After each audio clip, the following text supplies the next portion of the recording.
Assalamualaikum warahmatullahi wabarakatuh. Perkuliahan kali ini adalah tentang metabolisme dan keseimbangan energi. Kalau ini integrasi dari sistem digestif dan biokimia. Jadi nanti di sini akan ada beberapa reaksi-reaksi biokimia yang juga masuk. Selera makan dan kenyang. Jadi hipotalamus itu adalah pusat makan yang aktif, dia secara tonik dan dia juga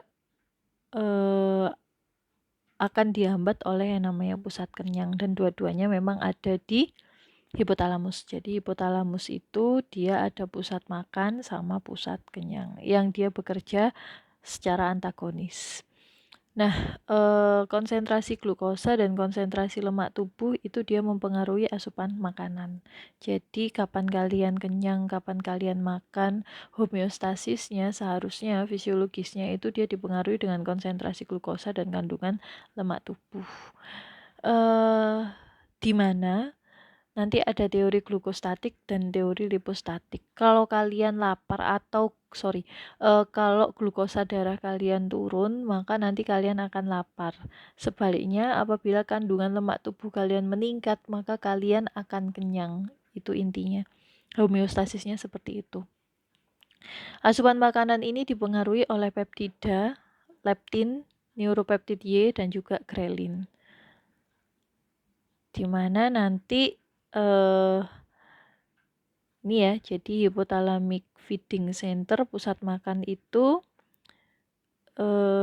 ketika ada neuropeptid Y, maka dia akan meningkatkan pemasukan makanan. Jadi kalian akan lapar, sehingga penyimpanan lemak tubuh juga akan meningkat. Nah, lemak ini dia akan memproduksi yang namanya leptin. Karena lemaknya meningkat, maka sekresi leptin akan meningkat. Nah, karena sekresi leptin meningkat, maka dia akan menghambat kerja dari neuropeptid Y, sehingga kalian akan merasa kenyang. Kurang lebih seperti itu. Nah, di sini ini adalah beberapa peptida yang bisa memodulasi pemasukan makanan. Contohnya adalah ada grelin, ada uresin. Ini dua-duanya ini untuk meningkatkan pemasukan makanan. Kalau untuk menurunkan pemasukan makanan atau membuat kalian kenyang, itu dia adalah ada CCK, ada GLP-1, PYY, CRH, melanosit, kokain, amfetamin. Itulah kenapa pada orang-orang dengan ketergantungan narkoba itu dia tidak perlu makan, karena dia memang menurunkan nafsu makan. Nah, untuk mempertahankan jumlah energi yang konstan, maka asupan energi juga harus seimbang dengan pengeluaran energi. Tubuh kita itu menggunakan energi untuk segala macam hal, untuk transport, untuk gerakan, untuk kerja kimiawi, dan setengahnya dia akan dikeluarkan menjadi panas. Sehingga kalau kita mau mengukur metabolisme, maka kita bisa pakai kalorimeter. Ini untuk mengukur kandungan energi makanan yang sudah kita makan. Ini adalah teori keseimbangan energi di dalam tubuh. Jadi pemasukan energi itu kebanyakan adalah dari makanan. Nah, makanan ini sangat bergantung pada rasa lapar, kemudian nafsu makan. Beda ya, rasa lapar sama nafsu. Ada beberapa orang yang dia walaupun sudah tidak merasa lapar, saya tidak bilang kenyang, tidak merasa lapar, tapi ketika nafsu makannya meningkat, maka dia akan terus makan. Kemudian satiety itu dia kenyamanan sosial dan psikologikal juga. Nah, terus kalau pengeluarannya itu separuh jadi energi panas, separuh karena bekerja. Nah, kalau yang karena energi panas ini nanti ada yang namanya termoregulasi, sementara kalau untuk bekerja itu macam-macam, mulai dari mechanical work, terus chemical, terus transport, dan lain sebagainya.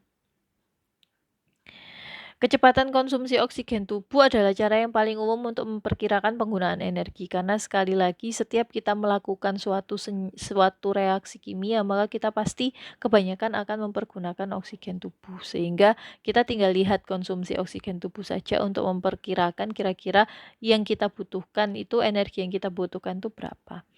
Nah, ini namanya adalah respiratory quotient atau respiratory exchange ratio, RQ atau RER, di mana ini adalah rasio CO2 yang diproduksi terhadap O2 yang dikonsumsi.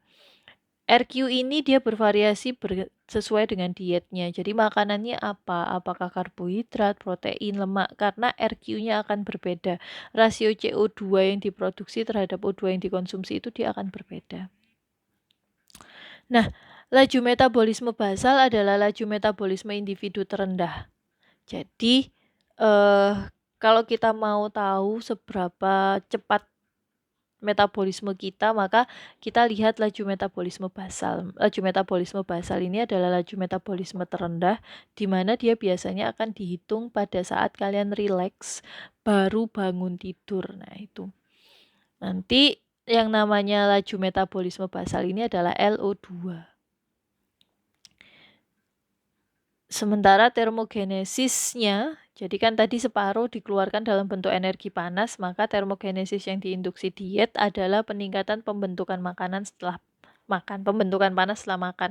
Kalau kalian makan, Dek, kan ada orang bilang ya, ada patah-patah bilang kalau kalian makan terus habis itu kalian keringetan, berarti makan kalian diterima. Sebenarnya itu adalah menunjukkan seberapa sehat kalian. Berarti kalau kalian makan dan kalian mengeluarkan keringat, ada panas, maka berarti reaksi kimianya berjalan dengan bagus. Nah, penyimpanan energi dalam tubuh manusia itu bentuknya ada dua, ada glikogen sama lemak.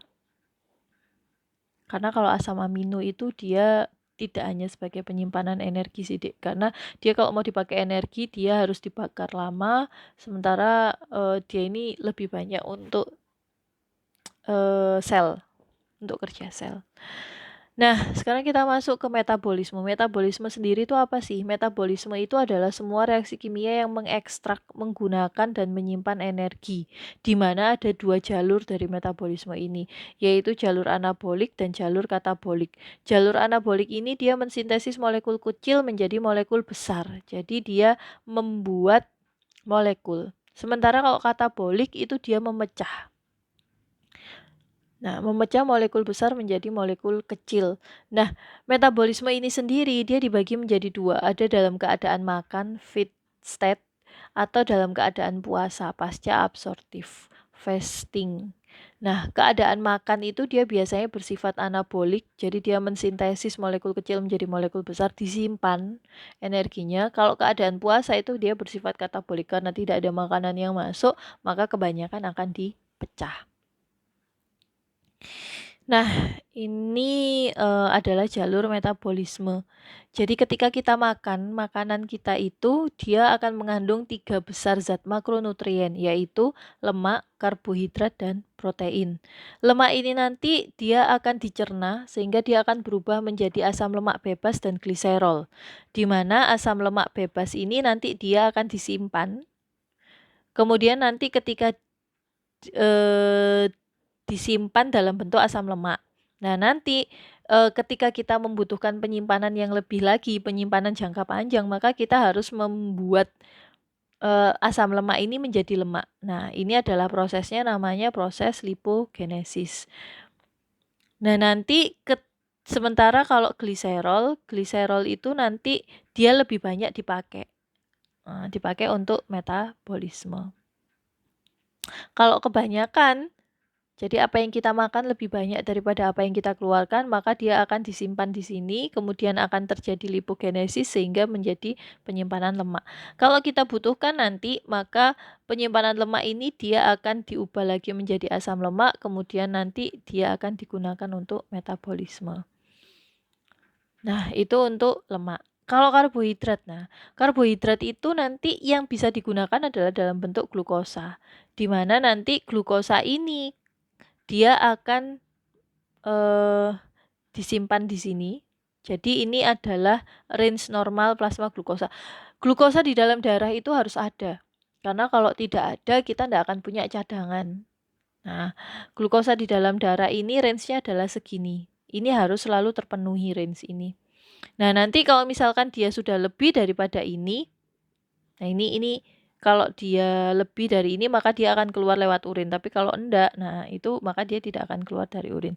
Nah, kalau misalkan dia lebih daripada ini, maka glukosa plasma ini dia akan dipergunakan untuk metabolisme. Nah, terutama juga glukosa ini dia dipergunakan untuk otak. Jadi untuk jaringan dan untuk otak. Kalau yang lemak itu dia lebih banyak untuk jaringan. Nah, kemudian nanti kalau misalkan kelebihan, maka dia akan bisa disimpan dalam bentuk lemak atau dia bisa disimpan dalam bentuk glikogen, glikogenesis atau lipogenesis. Nah, nanti kalau dibutuhkan, maka glikogen ini dia akan diubah lagi menjadi glukosa, namanya adalah glikogenolysis. Nah, itu untuk yang karbohidrat. Sementara kalau untuk yang protein, protein itu nanti dia akan dirubah menjadi asam amino, di mana nanti asam amino ini dia akan disintesis menjadi protein untuk menjadi protein tubuh. Yang ini untuk macam-macam deh, untuk sel, kemudian untuk membentuk otot dan lain sebagainya. Nah, nanti kalau misalkan dia dibutuhkan, kan asam amino ini tidak bisa digunakan untuk metabolisme dari jaringan ataupun otak, sehingga dia harus dirubah bentuknya menjadi glukosa melalui proses gluconeogenesis. Nah, ini adalah hubungan antara, jadi ini rangkuman antara fisiologi dan biokim, apa hubungannya itu di sini.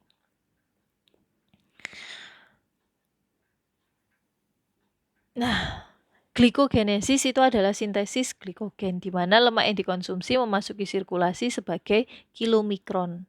Nah, nanti akan ada yang namanya lipoprotein lipase yang dia berfungsi untuk memindahkan trigliserida. Dia akan meninggalkan sisa kilomikron untuk diambil dan dimetabolisme di dalam hati. Nanti hati ini dia akan mensekresi kompleks lipoprotein, namanya adalah LDLC. Nah, ada juga yang namanya apoprotein A sama B, di mana dia untuk membantu endositosis dari kompleks lipoprotein yang dimediasi oleh reseptor. Nah, ini jadi untuk memproduksi energi berawal dari glikogen. Nah, nanti glikogen itu dia akan diubah menjadi glukosa 6-fosfat. Kemudian akan terjadi glikolisis. Nah, glikolisis itu nanti dia hasilnya adalah pirufat. Pirufat itu kalau ada oksigen, maka dia akan diubah menjadi asetil-CoA, masuk ke siklus Krebs. Kemudian nanti dia masuk ke fosforilasi oksidatif, sehingga akan terbentuk ATP. Nah, kalau itu bentuknya adalah glikogen. Kalau glukosa berarti ya dia akan langsung dirubah di dalam hepar sama ginjal, dia akan diubah menjadi glukosa 6-fosfat terus masuk ke sini. Kalau bentuknya gliserol, maka dia akan masuk melalui glikolisis ini, kemudian dia berubah menjadi pirufat. Sementara kalau bentuknya adalah asam amino, maka dia akan langsung dirubah menjadi pirufat. Nah, seperti itu. Laktat. Laktat itu adalah hasil dari anaerobik dari pirufat. Nah, laktat ini dia bisa diubah lagi menjadi pirufat, tapi dia membutuhkan oksigen. Nah, ini keadaan yang terjadi pada saat makan dan pasca obstruktif atau pada saat puasa. Jadi karbohidrat itu nanti dia terutama akan yang dipakai itu adalah glukosa. Bisa fruktosa, bisa galaktosa, cuman yang lebih banyak dipakai itu adalah glukosa. Pada saat keadaan makan, maka dia akan langsung masuk ke glikolisis dan siklus asam sitrat. Kemudian dia juga akan dibentuk akan dibuat menjadi lipoprotein, disimpan dalam bentuk glikogen dan juga dalam bentuk lemak. Sementara pada saat puasa maka akan terjadi glikogenolisis dan glikolisis. Nah, sementara kalau protein dalam keadaan makan maka akan terjadi deaminasi dan lipogenesis. Sementara pada keadaan puasa akan terjadi glukogenesis. Begitu seterusnya, begitu cara membaca ini. Peningkatan LDL dan HDL darah yang rendah merupakan faktor resiko penyakit dari jantung koroner. Jadi kalau ada LDL meningkat dan HDL yang rendah, maka dia akan terjadi faktor resiko penyakit jantung koroner. Terapinya terus menurunkan kolesterol dengan mengurangi ambilan atau sintesis dari kolesterol atau meningkatkan bersihan dari kolesterol. Nah, ini adalah sintesis dari lemak. Dari lemak yang kita makan, dia akan diubah menjadi kolesterol, kemudian bisa juga dirubah menjadi free fatty acid, di mana nanti dia akan masuk, dia akan dibawa oleh kilomikron, masuk ke dalam darah, kemudian sama lipoprotein itu dia akan dijadikan free fatty acid, gliserol untuk di storage, disimpan, atau dia dibawa HDL ataupun yang lainnya. Seperti itu, terus nanti ketika masuk di dalam hepar, maka dia akan akan terjadi metabolisme, di mana nanti dia akan berubah menjadi kolesterol. Nah, kolesterol ini salah satunya pembentuk dari garam empedu. Nah, terus kalau di gliserol sama free fatty acid itu di beberapa tempat, maka dia dijadikan sebagai energi. Kalau yang trigliserida sama kolesterol sintesis dari glukosa, maka dia akan masuk glikolisis dari pirufat. Kemudian dari asetil-CoA dia akan terjadi sintesis kolesterol. Kalau yang asil unit dia akan dirubah menjadi free fatty acid. Nah, nanti dia akan dirubah menjadi trigliserol. Nah, fungsi metabolisme dalam keadaan puasa adalah untuk mempertahankan konsentrasi glukosa plasma yang adekuat, karena pada keadaan normal glukosa merupakan satu-satunya bahan bakar yang dapat dimetabolisme oleh otak. Jadi glukosa di dalam darah itu penting, dia harus selalu ada karena dia adalah satu-satunya bahan bakar otak. Dalam keadaan puasa, hepar akan membuat glukosa dari glikogen dan asam amino. Jadi kalau dalam puasa yang dihabiskan dulu itu adalah yang ada di hepar. Kalau yang di hepar habis, baru kita akan mengambil yang ada di lemak adipus. Kalau yang di adipus sudah susah untuk nyari, maka kita akan ambil dari protein. Jadi prosesnya seperti itu kalau kita dalam keadaan kelaparan. Oksidasi beta asam lemak membentuk badan keton. Nah, badan keton ini dia bersifat asam. Nah, ini berbahaya. Karena apa? Karena akan bisa masuk ke keadaan asidosis. Kita kembali lagi ke keseimbangan cairan dan elektrolit yang tadi. Nah, glikogenolisis itu dia adalah penguraian glikogen, sementara gluconeogenesis itu adalah sintesis glukosa dari prekursor. Nah, ini dalam keadaan puasa, jadi hepar itu dia akan merubah glikogen menjadi glukosa, terus nanti adipus itu juga akan diubah menjadi free fatty acid dan gliserol. Cuman karena yang dibutuhkan itu adalah glukosa, sementara di sini bentuknya adalah free fatty acid sama gliserol, maka dia harus diubah lagi. Dia membutuhkan glikoneogenesis untuk sampai menjadi glukosa. Nah, baru nanti glukosa itu bisa masuk ke sini. Sementara kalau yang di jaringan lain, terutama otot, kita masih bisa pakai gliserol atau free fatty acid. Jadi tidak apa-apa dipakai di sini, silahkan. Ini glikogenolisis, perubahan glikogen menjadi glukosa. Kalau ini gluconeogenesis, pembentukan glukosa yang berasal dari asam amino ataupun gliserol. Ini adalah katabolisme dari asam amino, ada deaminasi, kemudian pembuatan urea. Nah, ini lebih banyak kalian bahas di biokimia. Terus lipolisis itu dia perubahan trigliserida nanti menjadi asam lemak dan gliserol. Nah, pengaturan metabolisme dari jam ke jam itu bergantung pada rasio insulin dan glukagon. Jadi, metabolisme itu bergantung pada insulin dan glukagon. Insulin akan mendominasi pada keadaan makan, sementara dan menurunkan glukosa plasma. Sementara glukagon itu akan mendominasi dalam keadaan puasa, fungsinya adalah untuk meningkatkan glukosa plasma. Nah, insulin dan glukagon ini dalam keadaan makan, maka insulin yang akan lebih banyak bekerja. Sementara dalam keadaan puasa yang paling banyak bekerja adalah glukagon. Insulin dan glukagon ini dia diproduksi oleh pulau Langerhans, di mana di situ ada sel beta, ada sel alfa, dan ada sel D. Sel beta itu dia akan mensekresi insulin dan amilin, sementara sel alfa itu dia akan memproduksi glukagon dan somatostatin. Nah, nanti peningkatan kadar glukosa dan asam amino plasma itu dia akan merangsang sekresi dari insulin. Hormon-hormon GI dan parasimpatik itu akan meningkatkan, sementara yang simpatik itu dia menghambat sekresi insulin. Glukagon merangsang glikogenolisis dan gluconeogenesis, pembentukan glukosa, baik itu dari glikogen maupun dari gliserol dan asam lemak. Nah, ini adalah pankreas, ada sel alfa, sel beta, sel D. Ini adalah metabolisme dari insulin, bukan metabolisme, sifat dari insulin. Kemudian ini adalah sifat dari glukagon. Nah, ini insulin dalam keadaan makan. Jadi pada saat kita makan, maka akan terjadi peregangan di dinding GI. Nah, ini nanti akan diterima oleh rangsang regang, kemudian dia akan meningkatkan sensori neuron input masuk ke sistem saraf pusat, maka dia akan meningkatkan parasimpatis GI. Kalau GI itu dia parasimpatis. Nah, nanti makanan ini itu juga akan meningkatkan adanya kehadiran karbohidrat di dalam lumen, sehingga nanti dia akan meningkatkan GLP dan GIP, sehingga beta sel dia akan mensekresi insulin. Nah, nanti insulin masuk ke dalam liver, maka dia akan meningkatkan glikolisis, glikogenesis, lipogenesis, disimpan untuk storage. Sementara itu, makan itu juga dia akan meningkatkan absorpsi dan pencernaan, maka dia akan meningkatkan asam amino plasma dan plasma glukos. Nanti asam amino plasma masuk ke sini lagi. Nah, nanti insulin itu kalau yang di hepar kan seperti itu, kalau yang di otot dan jaringan-jaringan lain, maka dia akan meningkatkan glukosa transport.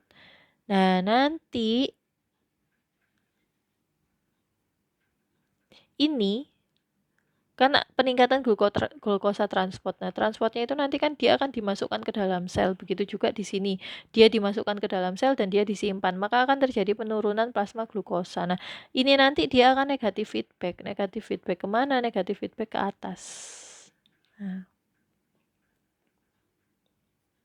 sehingga kalau misalkan kadar glukosa darah turun, maka insulin itu dia akan berhenti bekerja. Sebagai akibatnya, maka dia akan memproduksi glukagon untuk meningkatkan kadar glukagon.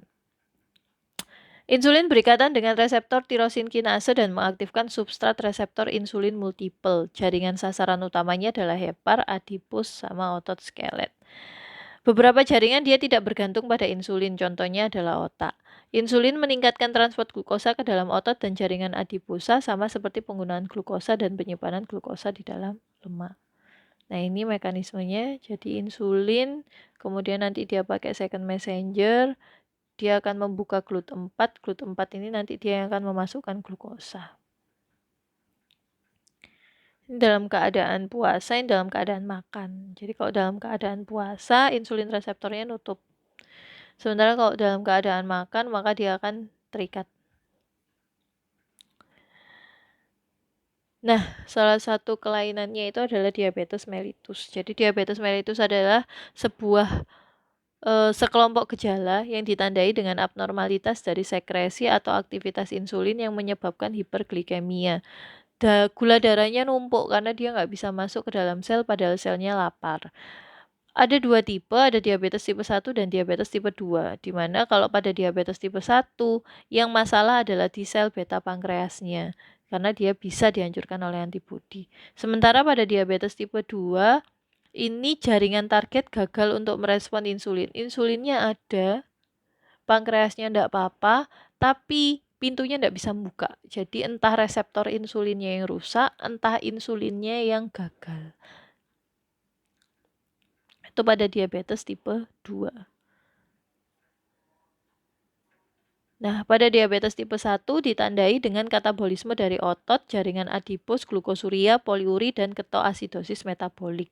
Sementara kalau yang tipe 2, gejala akutnya itu lebih sedikit. Dia lebih banyak ke arah kronis. Nah, pada kedua tipe ini dia akan ada komplikasi. Komplikasinya itu adalah aterosklerosis, perubahan neurologis, sama masalah mata dan ginjal. Nah, ini patofisiologi dari diabetes tipe 1. Di mana dia tidak ada, intinya adalah di sini, dia tidak ada insulin. Karena tidak ada insulin, maka akan banyak ada jaringan yang hilang, kemudian akan terjadi polifagi, hiperglikemi, hiperglikemi, bahkan sampai ke asidosis metabolik, shock, dan juga peningkatan osmolaritas. Ini adalah obat-obat yang mengobati diabetes. Nice to know aja kalau yang itu. Nah, yang terakhir dari pengendalian homeostatik metabolisme itu adalah sindroma metabolik, di mana sindroma metabolik itu adalah suatu keadaan ketika orang mengalami obesitas sentral, di mana pada saat obesitas sentral itu kadar glukosa puasanya tinggi dan lipidnya tinggi. Nah, ini dia beresiko terkena penyakit kardiovaskuler. Ini kalau hipoglikemi, ini adrenal. Nah, berikutnya adalah pengaturan suhu tubuh. Nah, homeostasis dari suhu tubuh itu dia dikendalikan oleh hipotalamus, di mana pengeluaran panas tubuh itu akan terjadi melalui 4 proses. Yang pertama adalah radiasi, konduksi, konveksi, dan evaporasi. Pengeluaran panas ini dia bisa dibantu oleh pembuluh darah dengan cara vasodilatasi kulit dan juga berkeringat. Panas ini dibentuk oleh termogenesis. Nah, bisa dengan proses menggigil ataupun tanpa menggigil, tergantung ada kontraksi otot atau tidak. Iya, kalau radiasi itu pakai gelombang elektromagnetik, kalau konduksi itu dia kontak langsung lewat kulit. Kalau konveksi itu dia pakai media air, cairan tubuh.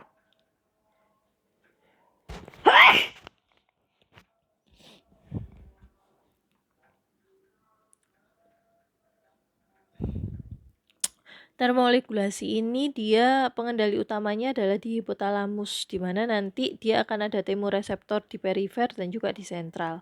Kalau di sentral itu dia akan langsung merubah suhu inti tubuh. Kalau di perifer itu dia akan merubah suhu lingkungan. Dia akan beradaptasi dengan suhu lingkungan. Responnya macam-macam. Terutama adalah dia pakai simpatis. Nah, kalau simpatis ini dia nanti akan vasokonstriksi, akan menyebabkan terjadinya sekresi keringat, vasodilatasi. Kalau vasokonstriksi itu yang di sini adrenergik.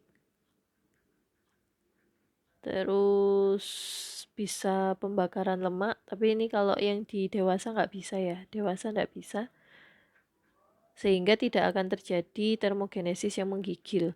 Sementara kalau yang somatik, jadi itulah kenapa saya bilang bisa menggigil, karena dia juga mempengaruhi somatik motor neuron. Jadi nanti dia masuk ke skeletal, dia akan menggigil, kontraksi yang berlebihan menggigil. Ini bisa membantu untuk memproduksi panas tubuh. Ini adalah homeostatic response untuk environment ekstrim. Jadi kalau misalkan suhu lingkungan itu dia tinggi sekali, maka dia akan mengeluarkan panas yang lebih tinggi. Dengan cara apa? Dengan cara ini. Sementara untuk produksi panasnya dia dikurangi. Sementara kalau misalkan yang dalam keadaan kedinginan atau hipotermi, maka justru dia mengurangi panas yang keluar dan justru meningkatkan produksi panas. Nah, ini mekanismenya. Oke, itu untuk metabolisme dan keseimbangan energi. Terima kasih atas perhatiannya, semoga bermanfaat. Wassalamualaikum warahmatullahi wabarakatuh.